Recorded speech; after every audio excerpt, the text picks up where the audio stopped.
Christmas, you celebrate Thanksgiving, Halloween, but local festivals. Yes, yeah. Actually, the Japanese knife is really sustainable. Really sustainable because the compose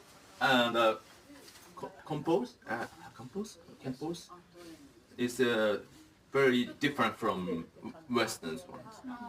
I mean, Western knives is the steel is only one type, only one kind steel like this, only one, all metal, all only one metal. But Japanese, these kind of traditional knives, the compose is like